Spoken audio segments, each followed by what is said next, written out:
excited also to Nuzlocke Kingdom Hearts 2, which to this day, I have never completed that game entirely deathless. Entirely deathless.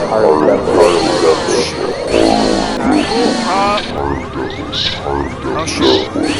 Oh gosh. Yeah, it was one of those runs.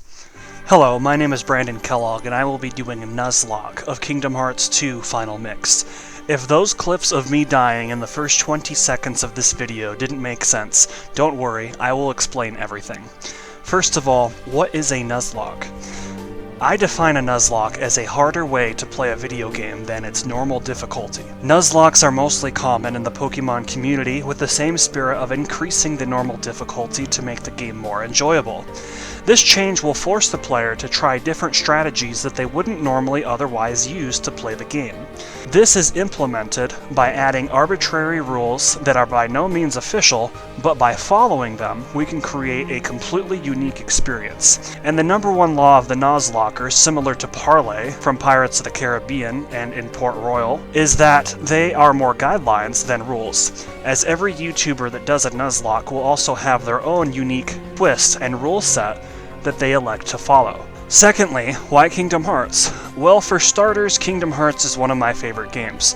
I love the story, I love the plot twists, I love the majestic worlds, the adventure, and so on. Perhaps a kind of challenge that started off with Pokemon might yield the question, but why not do a Pokemon Nuzlocke? Well, don't get me wrong, I love playing Pokemon as much as the next guy, and even once made a channel to rival another famous Pokemon Nuzlocker. But ultimately, I feel the only Pokemon content that I would be adding would involve content that already exists, as other Pokemon YouTubers are just on a different level than I am. I really don't want to saturate YouTube with the same boring stuff. Third, I am the second person on YouTube after Nobody Daxian, shout out to him, to introduce the concept of Nuzlocking Kingdom Hearts to the world. And while his Nuzlocke concept is understandable from a Pokemon perspective, and while I have thought about creating Kingdom Hearts Nuzlocke since long before his first Nuzlocke video ever even dropped, it just rubbed me the wrong way to implement a Nuzlocke into a series that isn't Pokemon, but then try to make it like Pokemon. Naturally, Dream Drop Distance is the closest game to Pokemon in the whole Kingdom Hearts series, but I feel creating a basic set of rules, and eventually a hardcore set of rules, which will be announced in a later video, that applies to all Kingdom Hearts games, will create a general increased difficulty for anyone who wants to casually play Kingdom Hearts a little bit harder without streaming to the world or needing to refer to some Reddit posts that reminds you of which rules apply to which game. Now, for those of you that did not get a chance to see my first 3 Kingdom Hearts Nuzlockes, where I completed Kingdom Hearts 1 as well as both sides of Chain of Memories, be sure to check out those videos as well as this one. For this Nuzlocke, the rules will be the same as they were for the last videos, which are also listed in the description. Rule number 1, each Kingdom Hearts game must be played on the hardest possible mode. In this instance, it's on Critical. Rule number 2, the run officially begins under one of the following conditions. The first condition takes priority if it applies. When the prompt appears in said game that says, from this point forward when your HP reaches 0, it's game over. Or if no such prompt appears in that game, then the run begins under this criteria, which is after completing the tutorial and or leaving the first world, whichever comes first. For this game, the prompt that says from this point forward, when your HP reaches 0, it's game over, appears on the 3rd day as Roxas immediately upon entering the Station of Serenity, meaning the run will officially begin from that point forward. Rule number 3, anytime the main playable character dies and is unable to proceed due to story reasons or other game mechanics such as being saved by Mickey, auto life, Coliseum tournaments, and so on, the run is automatically over. As an additional challenge, gummy ship deaths also count as a game over. Rule number 4, the run is completed upon finishing the main story. For Aqua challenges, the final episode, not the secret episode, must also be completed. And rule number 5, anything that can be nicknamed must be nicknamed. These include but are not limited to gummy ships, decks, dream eaters, and so on. I also play with early save clause, which means at any point before the run officially begins, I can continue from that save point on later attempts to skip lengthy and boring cutscenes, such as unskippable tutorials. As I said previously, these rules are listed in the description. So let's find out if I can complete a Nuzlocke of Kingdom Hearts 2 Final Mix. Okay, so where do I begin? This run had so many ups and downs, close calls, near misses, and to cap things off, took about 10 months to finish. Albeit with a 7-month hiatus, but it was still very demotivating after several failed attempts, and having to start almost completely over. You'll note here that as I save my game for attempt 1, I'm actually going to create an additional file, and this is so that way if I die on this attempt or any attempt later, I can continue from file 79, which is a save game from before the run officially begins. That's going to be very important moving forward. Anyway, so I started the tutorial with getting 2,000 money so I could get 2 extra AP. That's going to be ignored on later attempts because it happened prior to the run officially beginning. I made my way all the way to day 3 and picked the shield, which I will explain in a minute. And then our run officially began, and then I took on the Twilight Thorn. Following which was a matchup against Axel for the first of many times in this game and in the rest of the series, before he eventually switches to our side. I also want to add that unlike in the Pokemon community where you can just use rare candies to advance your Pokemon's level after failed attempts, I actually had to grind out ahead in levels every single time I started a new attempt. So this was not easy, and as we go through this video, you're going to see that. So far, attempt 1 is not looking good. I actually ran out of items here, so I'm now just trying to grind it out and just attack to death, but as you see, I've been ignited, and Axel goes into his little berserk mode. I try to just dodge and avoid as much as possible, but there's really just nothing I can do, and just like that, attempt 1 is over.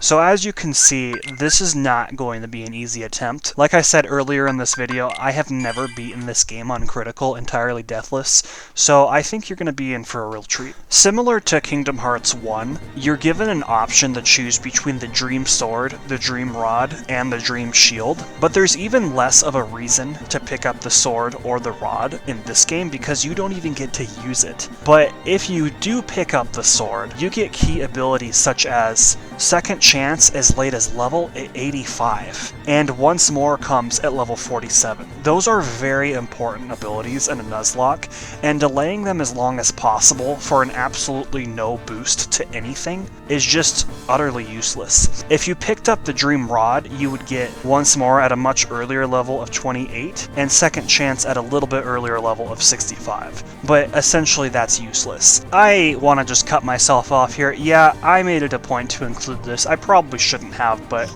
enjoy. The shield, on the other hand, allows you to have Once More as early as 25, rather similar as the rod, but you get Second Chance all the way down to level 49, and that will be useful for the endgame.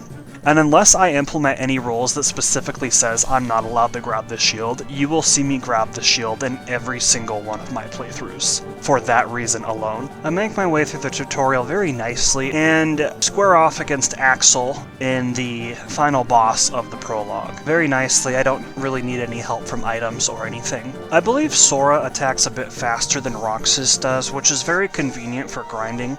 This fight here is timed, but nobody's spawned indefinitely until then, so I mash X and try to maximize experience. Here at Hollow Bastion, I use Valor Form to try to get through the fight a little bit faster. It also gains some experience along the way. I'm a little bit under level, but I should be okay for this next boss fight alongside Leon, so I immediately go in and try to take care of business. This is just going to highlight how long sometimes these fights really can feel like. It just goes on and on and on forever. There's one samurai here that you can dual stance against, but it's probably better not to. Just go through the fight, try to make it easy. Donald levels up here in a moment, and oh, I better heal. Oh shoot. Yeah, that's just highlighting that anytime I get cocky, this is probably gonna happen. So, and I get cocky a lot with this game. It's not something you can do in a Nuzlocke and get away with. For attempt 3, I take on the Twilight Thorn with no problems. I win the struggle tournaments without any issues either, take on the Nobody, and I take on Axel 1 as well as Axel 2. And apparently the final blow of this fight was interrupted by lag, so enjoy this skip to this part where you see me clearly win. And then finally, I do some more grinding as Sora. This is a very slow developing process. It looks like, from as I'm editing this video going back in real time, it really looks like it's taking a long time to develop, but that could just be because this has been a long time coming for trying to edit this video. Let me know in the comments if this is developing too slowly, just so I can have that as a mental note for later videos. Ultimately, at the end of the day, my goal for you as a viewer on my channel is to be able to experience like a condensed, summarized version of my Nuzlocke journey through a Kingdom Hearts game without boring you to death or stretching it out as long as possible. Sometimes I'll stretch it out to try to explain things, but because there were so many attempts on this run, I'm trying to highlight the key events without it taking too long, but also without skipping over things that I think are critical and technical run enders. And there, in this fight, I just died. So there's that. Come on, Mickey. But, Mickey, so that's cool. If it wasn't explained very well earlier, rule number 3 that I said anytime the main playable character dies and is unable to proceed due to story reasons, I'm not specifically just talking about dying. I'm talking about anything that takes you to the screen that has continue, retry, or load game appear, and there's no way to continue without hitting continue or retry or load game. That is the run ender screen. So dying is the #1 reason why you'll see that screen, but there are exceptions. The most embarrassing reason why you would see that title screen is because you failed a Little Mermaid sing-along challenge. And I just died, you know, because that was cute. Even though Mickey saved me, that's it. So yeah, good times. So as I was saying, the most embarrassing reason why you'd see that title screen is because of failing a Little Mermaid song. Yes, that would be a run ender. So avoid those if you're doing a Nuzlocke at all costs, unless your Nuzlocke specifically requires singing those songs. So I have given an exception to be able to get out of this if the I won't give up prompt appears, but that's pretty much the only exception to this. On a side note, I have been asked from time to time if I'm ever going to complete my Kingdom Hearts 2 critical run with a dance pad, and my answer to that question is probably not, unless you guys want to fund that. I will probably need a new dance pad because I was going through those very fast, and they cost like $15 to $20 on Amazon. They also weren't really getting many views, so that's another factor. I want to have fun making videos, but I'm also trying to upload quality content, and it has not proven to be content that people want. If someone came up to me and decided like, hey, here's 20 bucks, buy a new dance pad and keep going, I might say sure, I'll give it a try.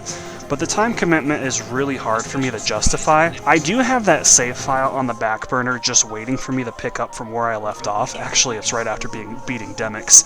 But until that happens, that idea has been put into the vault until further notice. Now on attempt 4, I make it through the first couple of worlds just fine, and as Sora, I make it to level 11 to the Land of Dragons. These boot camp missions, by the way, they're not entirely the easiest to get through. You have to keep the morale gauge counter from hitting 0 because that's also a run ender. And this here is also hard too because the Heartless are not the easiest to find. In a later attempt, spoiler alert, I end up using Valor Form and that ended up being a mistake. So if you ever decide to Nuzlocke Kingdom Hearts using my rules, those are just some things to think about. You have to try different strategies that you wouldn't normally otherwise do. I believe this is the farthest I have gotten so far in an attempt. Beast Castle doesn't count because I actually went there first in attempt 3 instead of going to the Land of Dragons. I don't entirely know what I was thinking. I think I overinflated the difficulty of the bootcamp missions. But let's just watch Shan Yu live since that's my first major boss fight.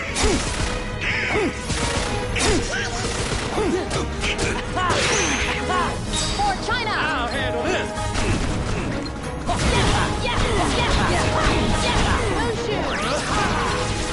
This is it! For China! Yeah! Guilty!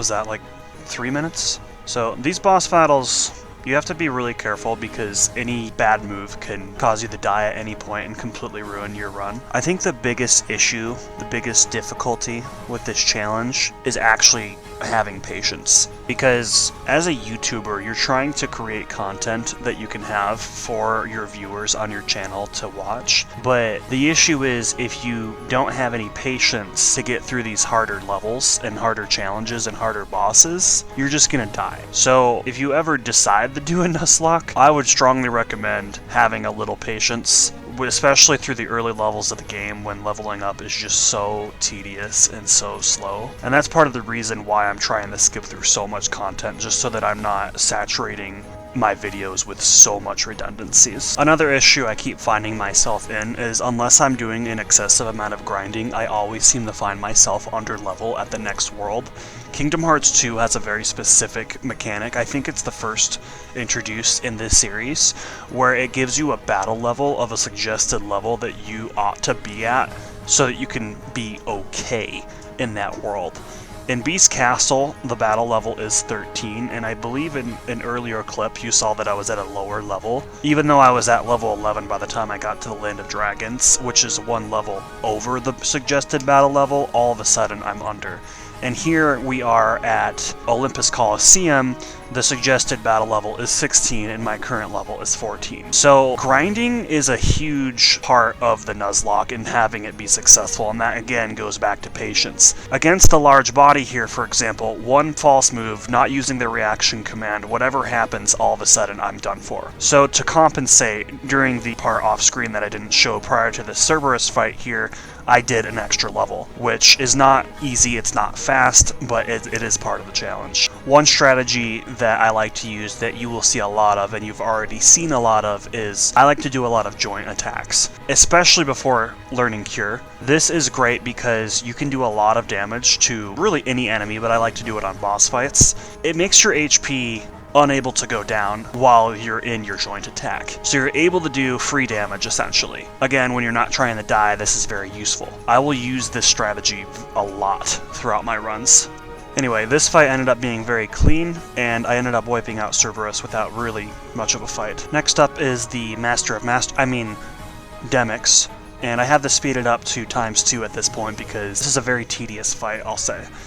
Anyway, so I end up beating him without any problems, and then I go up against a formidable opponent in the Hydra, so formidable that I end up getting help from Pegasus, Meg, and Phil. Meg gives you a bunch of extra health, Pegasus gives you the ability to attack freely, and Phil says something I don't really remember. What did you say, Phil?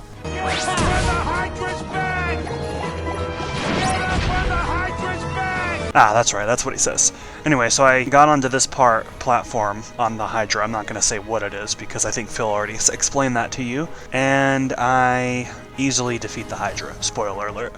If you're enjoying me explaining some of my strategy to you as I go through this Nuzlocke, please let me know in the comments. I am more than happy to admit it if you're much more interested in watching the content in itself and me just explaining it and describing it to you. Also, if you are enjoying this video, feel free to like, leave a comment, and even subscribe, as it really does help grow our channel, and I'd like to do this kind of thing full time and not DoorDash for a living. Or donate plasma, because I do that now. Hooray for not needing a boss. And hooray for having a bunch of Shadows Heartless that I can just spam fight and gain literally like 2 levels.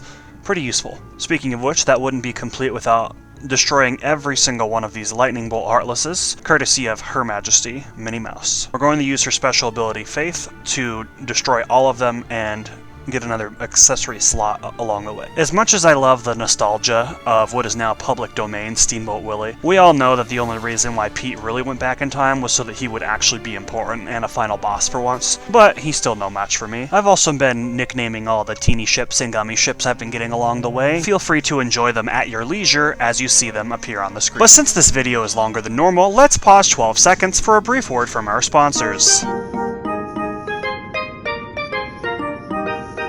Swing this way, rotate, set, record. Now it's very easy, come on and just take it. I'm not sure if it's ever going to happen, but yes, if I get to 10,000 subscribers, I would happily and hilariously dress up as Ariel and sing Swim This Way. Now, before I continue on this video, I wrestled with the decision on whether or not I should use this song, and I'm going to. I've already gotten the permission of Mathias, whose link to his channel can be found in the description of this video, but this song, He's a Pirate by Hans Zimmer, is just too good not to include in a way that I find very fitting for this video. So if my channel ever gets monetized, this video will not be eligible for monetization just because of using this song. But I think it's worth it.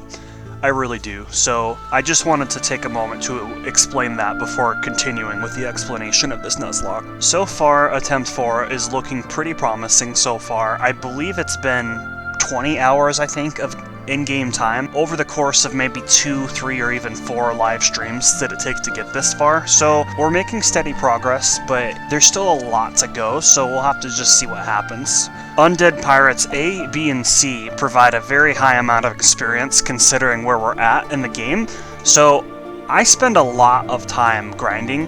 I believe in this run I'm going to go all the way to level 25, or I guess in this case 21, before fighting Barbossa. Now I will go to level 25 in later attempts should those come up, simply because level 25 is when Sora learns once more, and having that ability before Barbossa is just very helpful. Now, this fight is not a shoo-in. Obviously, dying is something you want to avoid, but another thing that a lot of people might not know is if Captain Jack Sparrow dies at any point during this fight, it takes you automatically to the title screen. No ifs, no ands, no buts. So, keeping Jack alive is very important, just as important as if keeping yourself alive. You can't substitute him out, you can't, well, I guess you wouldn't be able to use Master Form anyway, but you have to keep him alive, that's the point. I didn't check if summoning was allowed, but I riskily used Valor Form, risking Anti-Form to finish the job, and do so very cleanly. Captain Jack Sparrow did not take any damage to die during this entire time. We're now entering a stage in the game that you might consider the Gauntlet. There are so many challenging boss fights, dumb ways to die, and just random things that can completely destroy your run over the next, I don't know, 7 worlds, 20 levels or so. Bosses are getting stronger, and we still don't have Second Chance or even Once More yet. Level 22, we're about to beat the Heartless at Agrabah. So I need to come up with some strategies that will counteract that, and one of them is going to be something that may shock you. So we're going to deviate off course a bit. I realize that there are some boss fights coming up, like Scar, that are completely optional. I elect to fight him, considering... Oh, I just got Once More right there. Considering that he drops an HP and an MP bonus, which is very useful for the late game, as we found out in the Chain of Memories Nuzlocke run on Sora's side. Every HP is going to help. I know that it is risky, especially with the Lion Heartless that can really throw you around and deal lethal damage. But like I said, I do believe it is worth the risk for all the extra level up bonuses, so we're going to do it. Not sure how cold it is in your neck of the woods, but in my neck of the woods, it's very cold. In fact, the mountains already have snow on them, which isn't a shock, but it's a little bit more fitting considering The Nightmare Before Christmas deals with both Halloween and Christmas. Just a fun fact. Oh, by the way, goodbye, Oogie Boogie. Okay, this is just taking way too long for my liking. I want this video to be nice and easy to follow, but also not super long. I am going to speed this up tremendously to as fast as 10 times or 1000%, and that is simply because there's just way too much content. The total elapsed time that I had up until this point was 59 minutes and 59 seconds. I thought a nice clean hour would work, but it's still way too long. So I'm hoping that if I get it down to 50 or 51 minutes, that it'll be a lot easier. I'm hoping to get it down to 45 minutes, but really it's not been easy to do that. Oh, yes, by the way, the light cycle. Run Ender. Totally missed that there. Anyway, let's continue. I'm at the dancers here, and I'm able to take one hit right here at this point, which I take it, but am immediately grabbed with no frames available to heal, and that's all she wrote. These next few attempts are going to be embarrassingly short because of stupid things that I really should not have done, but for whatever reason I chose to do anyway. Starting with attempt 5, we're going to skip through as fast as we can all the way to the end of the prologue, where I defeat Axel handily with Oblivion and Oathkeeper, trusty Keyblades as I do say so myself. We're going to skip through Leon, where wow, I didn't slow that down as fast as I would have liked. Anyway, so we go to Shan Yu. Wow, did I just reference somebody from Final Fantasy X2? That's awkward. Anyway, so after beating Shan Yu, we get through Beast Castle, fighting the Heartless 1, 2, and 3. There's a bunch of different Heartless here, nothing really to write home about. Anyway, we move on to Olympus Coliseum to fight the three-headed dog, courtesy of Harry Potter and the Sorcerer's Stone, and oh, well, what do you have? But, you know, something wonderful happened. Yeah. That's what I get for not healing. Oh, I didn't realize Mickey could save you. My turn!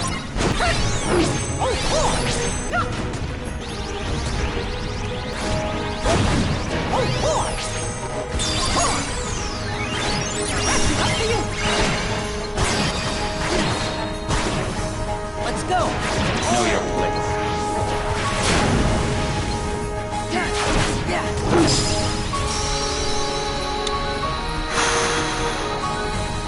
My hero. Anyway, I didn't know this until later, but apparently speedrunners that play this game on critical mode actually will die there on purpose because Mickey is a 100% chance of spawning, whatever the word is, after you die, and Mickey can actually get Cerberus's health down faster, so that's cool. Anyway, I didn't know that at the time. I didn't even realize when I played this, as you heard me say when I was playing live, that Mickey can actually save you in that fight, so that's cool.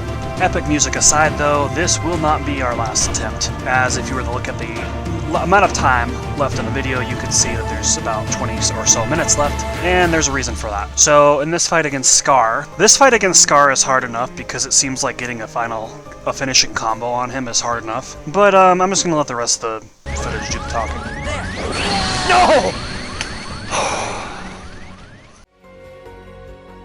So that's embarrassing, but don't worry, if you thought that was embarrassing, it gets worse. So attempt 6, I'm going to go all the way to Timeless River, and then there's attempt 7. There's no war in Ba Sing Se. Sorry, what? Calm down. You're safe now. Anyway, for attempt 7, like I was saying, for attempt 8, we continue right from where we left off at the end of attempt 5 by getting through the prologue, beating Axel, beating Leon, beating Shan Yu, and a bunch of other stuff that I really don't want to get into, and I have sped up to about 800% speed. Oh, except for when Mickey shows up, because he's alright. So do I want to just jump attempts, or show you a synopsis of this one? I don't know. I'm going to keep going though. I end up beating Beast, and then I end up beating the Giant Heartless Part 2 at Beast Castle. Maybe. Maybe? Let's use Beast Limit, that should do it. Maybe. Okay, finally. I make my rounds through Olympus. As usual, I end up fighting the dog from Harry Potter and the Philosopher's Stone. And what's next? I think I need to cut some more of this content. It is just way too lengthy for my liking. Okay, I am down to 47 minutes and some change, so hopefully that will be a little bit easier to record. I make my rounds through the Olympus Coliseum, Timeless River, this epic world with this epic music, Agrabah, and then I end up in Christmas Town and trigger Anti-Form, so you can imagine what happens. Okay. Yeah. Yeah, the save slots are really starting to add up here. I've accelerated the speed now to almost 1000% on every single video. I'm on attempt 9 here, I'm already at level 22, I've skipped a lot. The only thing I've kept at the original speed is actually this video here at Pirates of the Caribbean, because, again, this song.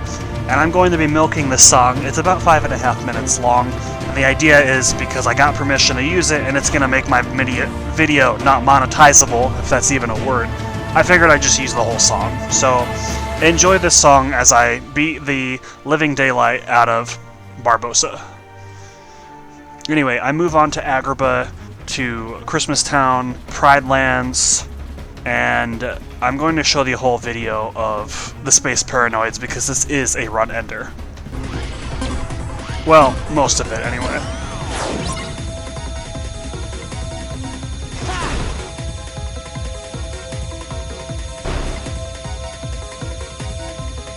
think I should be good. Last time I did this, I was already in the red bar at this point. Giga Gamer, how we doing?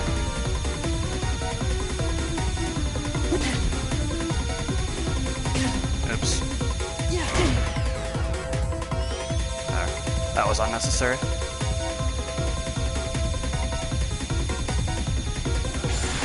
Not much, how are you?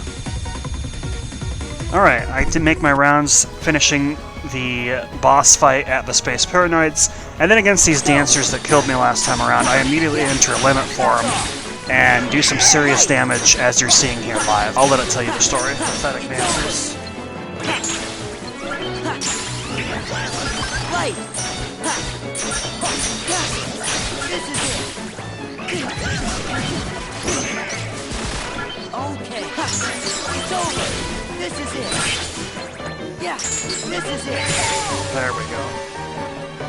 Can you reflect the danger? I believe so. This part's gonna happen really, really fast, but essentially what I do here is I enter Master Form, use a drive recovery to restore the drive gauge back to 3, 4, or 5, I don't remember which one. And then I have a really cool strategy, and I want to show you this whole fight because I'm still very proud of it. Yeah. Yeah. This is it. Yeah, it's over. Oh, good. Yeah, back off. Yeah, back off. This is it. If I can do this with a dance pad, I can do it with a controller, right? Yeah. Ain't it good water.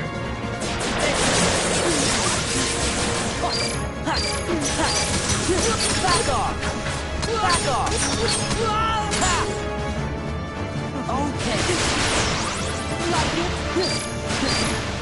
Like it. Dance, water, dance. Oh yeah, this is it.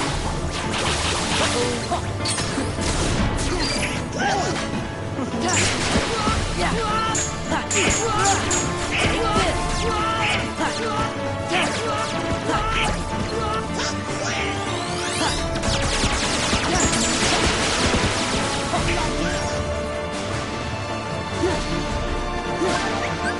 Let's go.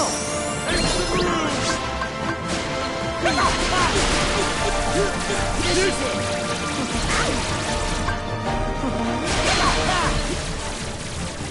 Use this. Yeah. This is it. Got him. Good to see you, Chris.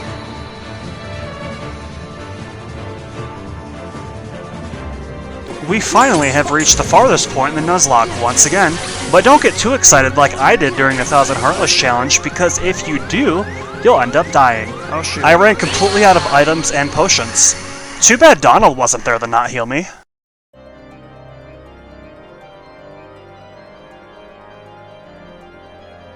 Attempt 10. Let's talk about Attempt 10, and how I tried really, really hard to grind so that I wouldn't die again, so abruptly, and I just died.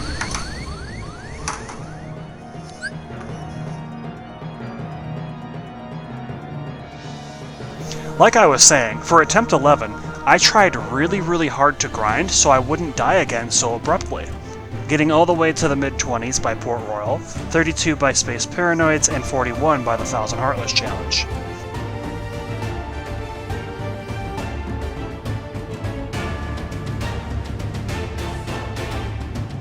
We're gonna skip ahead here up through where we left off at the end of Attempt 9. For Worlds Revisited, I square off against Riku for a friendly spar with some annoying bugs in the background, and I take care of him with some trusty and advanced tactics that involve using the X button. Crazy, right? I take on this giant flying Heartless in the Land of Dragons. I then move on to Port Royal and take on the Cursed, which is really just a euphemism for the word invincible, Heartless, where I am forced back into another medallion puzzle, and recall help from other pirate fighters from a parallel world, Peter Pan and Tinkerbell, to side with, not fight against, the current pirates, Sora, Donald, Goofy, and Captain Jack Sparrow, to then fight against the Heartless. Once again, Kingdom Hearts is not that confusing. After I defeat this Heartless, I send Peter Pan and Tinkerbell back to their homes in Neverland, not to be confused with the ship that is located in the middle of an endless sea. It's been brought to my attention that some people have been known to confuse the two. I head for Christmas Town, Agrabah, and the Pride Lands, where I take on multiple bosses of differing varieties. I take them all down and level up to get Second Chance, which is perfect timing for Zaldin, who is now up next. Where's the fun in this? Please, stop me!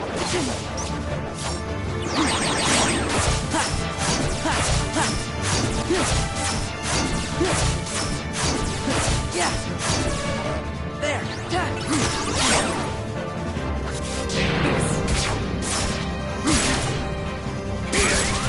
Heal! Yeah! There! Yeah! Yeah! Back off! Back off!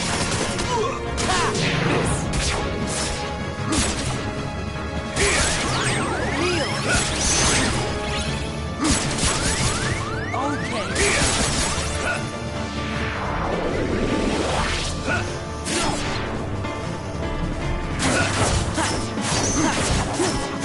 Take this! Zora!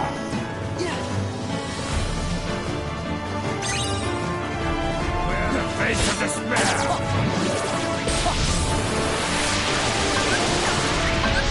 Give me strength! Our turn?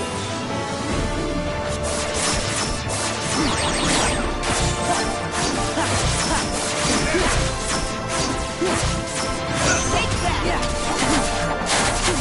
Take this! Heal!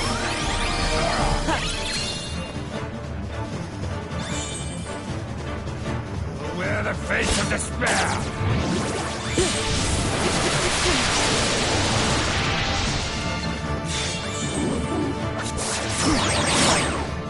Yeah!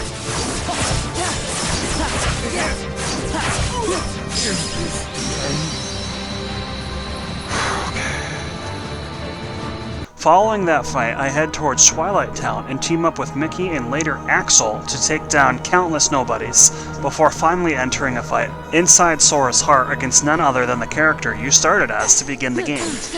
It's over! This is it!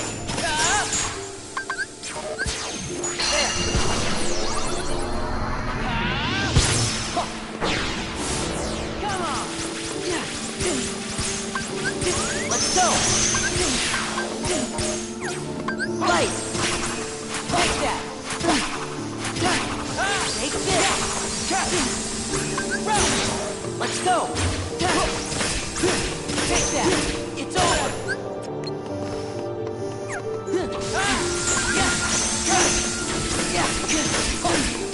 Take that! Give me strength! It's over!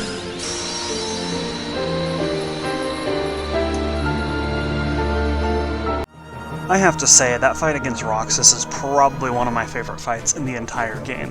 Sometimes Roxas can be a really formidable opponent, he can be really hard. Sometimes his attacks are really hard to dodge, but that wasn't so bad, was it?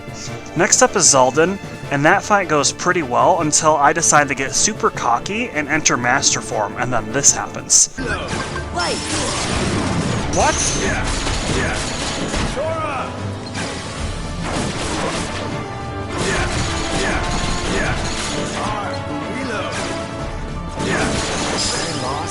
That was pure luck. Yeah, like I said, that was indeed pure luck. So I did some digging and discovered the anti-form point counter has a higher multiplier depending on the kind of fight you are in. It does add 1 point to your anti-form point counter, but the likelihood of entering anti-form is ×2 for certain bosses, ×4 for other bosses, ×10 for Xemnas, and I think it's ×8 for the Castle That Never Was Nobody bosses, meaning entering Master Form was a horrible decision. Hindsight is always 20/20, Mr. Monday Morning Quarterback, but it's still a risk that I will not be taking in the future. We're in the home stretch of this Nuzlocke now as I struggled my way past Luxord. Yes, I call him Luxord. Now I know that they pronounce his name Luxord, but I think Luxord just sounds a lot cooler. Fight me. And then I cruise my way through Syax, who has made a much easier fight thanks to our two friends from Neverland. Now level 53, I begin the first of many fights against Xemnas, which I elected to speed up so that we can use what little time left in this video to focus on the later fights against Xemnas. So far he hasn't proven to be much of a threat, but right there once more came in handy, which, had I have chosen the sword, might not have been available, and I may have very well died. I also really enjoy this skyscraper scene where Sora is running up because it reminds me of Riku's fight against Roxas, where Roxas runs up the building and then the two clash. It's also one of the few times where the reaction command doesn't benefit you if you pick the wrong one. Moving right along, there are quite a few nobodies through this endless denouement of Xemnas' boat, so I'm just going to skip ahead to just before fighting him, which is right about... just give it a second. Here, I think. Yeah, here.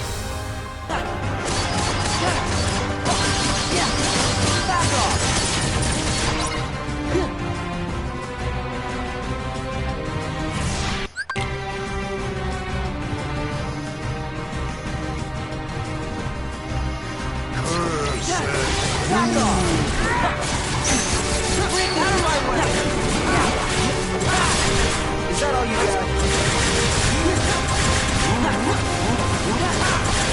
I'll take him.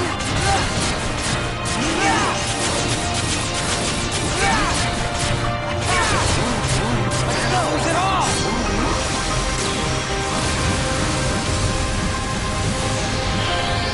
Freaking Hydra! Back off! Yeah!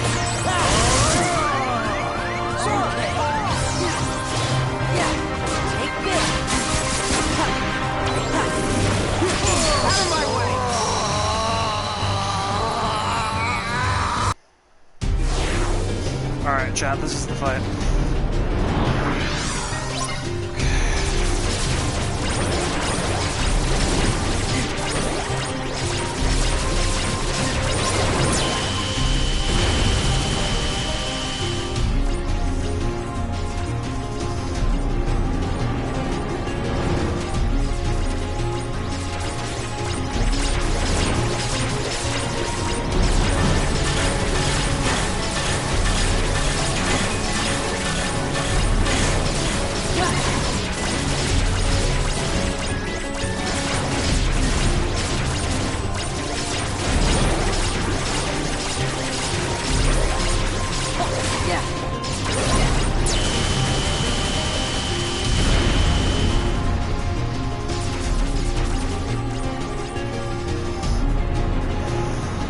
Wings, and I think that's it for this fight.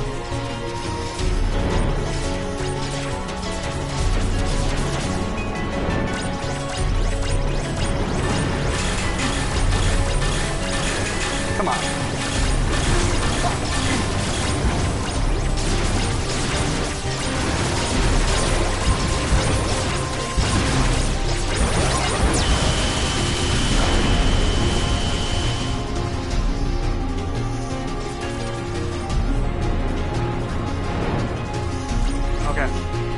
Thank you. Okay, now it's the last two wings.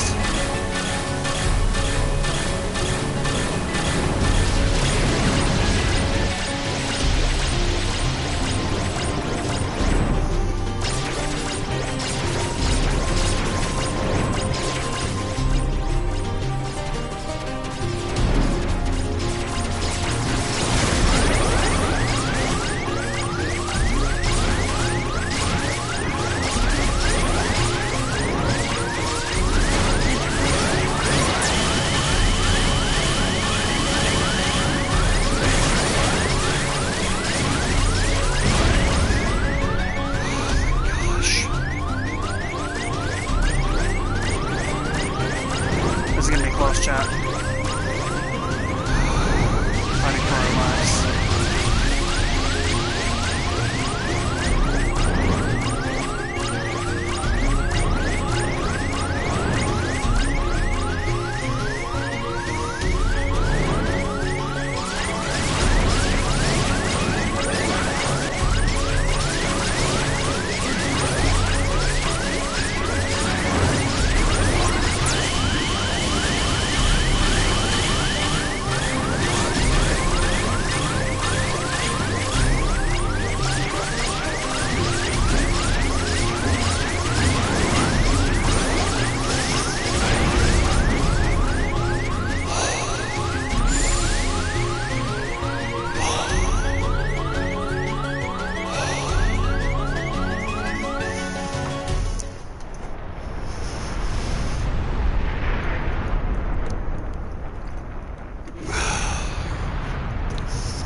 I'll take him.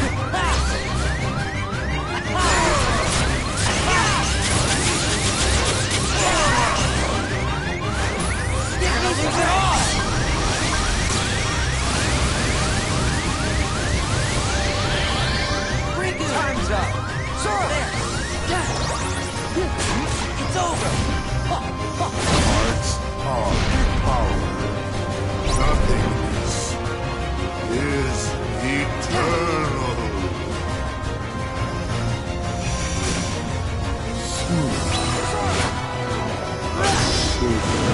Trust.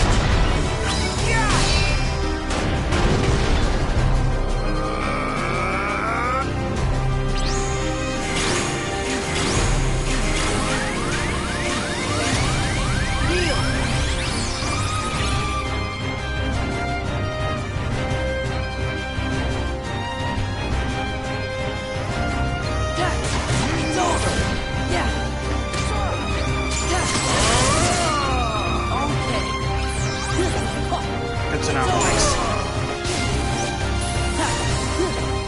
Back off. Yeah. Take this. Heal. Embrace nothing. Nothingness is eternal.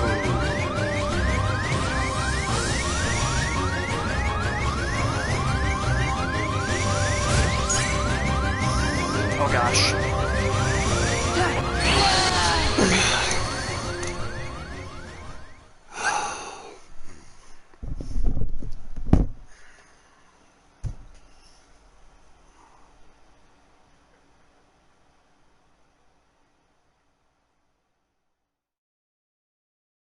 Because if you do, you'll end up dying, just like I did. Moving on. Come on, Brandon, put a joke in there.